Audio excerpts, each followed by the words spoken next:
Thank you, Chairman Rush.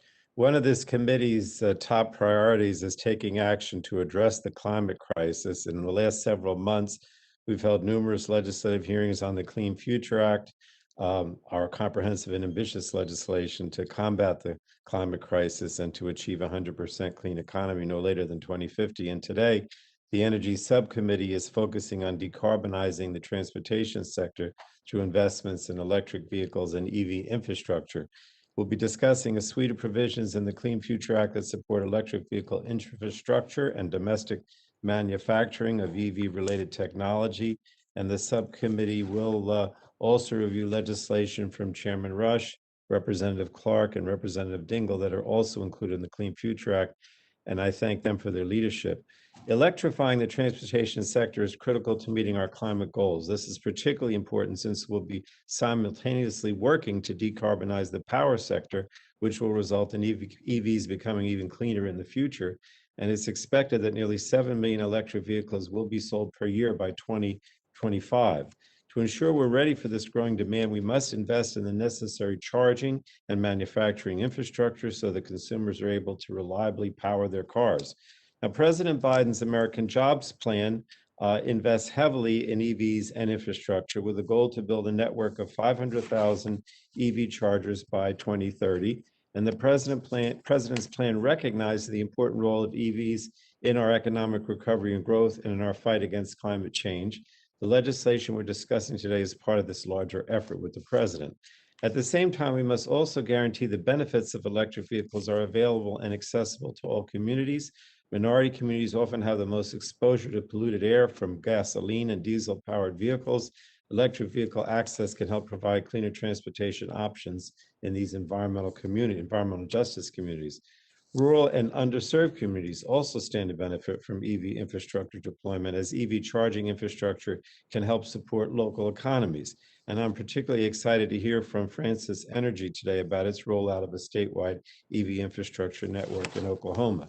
Perhaps most importantly, as we see growing EV adoption in this country, we must make sure our transition prioritizes American workers. China and other countries are rapidly growing their EV markets, and therefore we must invest aggressively to ensure we don't lose the EV market to China. It's imperative this investment occur here to grow an American EV manufacturing base that employs union workers at good wages with real benefits. And that's why the Clean Future Act provides funding for domestic manufacturing conversion grants to help create and expand domestic manufacturing of advanced vehicles and advanced vehicle components.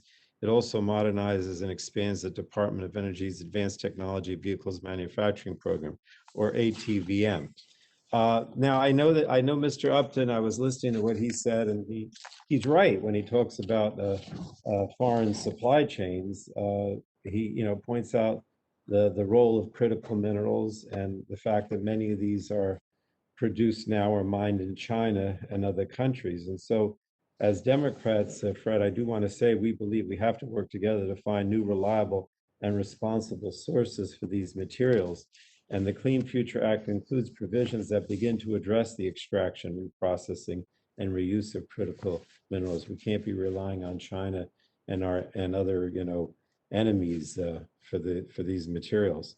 But I do want to say this. Look, I don't think everyone has to understand that electric vehicles are the future. That's coming from the auto industry itself.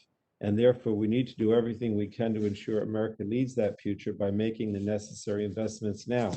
And again, I'm not trying to pick on you, Fred, but I know, Fred, you talked about how, we're spending money and, government dollars to help this investment. But I just don't think it's possible to do if we just rely totally on the private sector and don't make those investments to spur this industry in order to compete with China and other countries that are making those investments.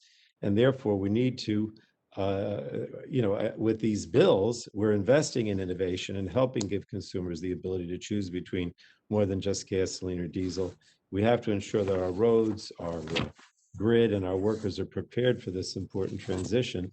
When charging stations are as ubiquitous as gas stations, then consumers will have a choice and will be in a position to win the future, which is what we're trying to accomplish. So thank you again, Mr. Chairman. It's an important hearing, and I yield back.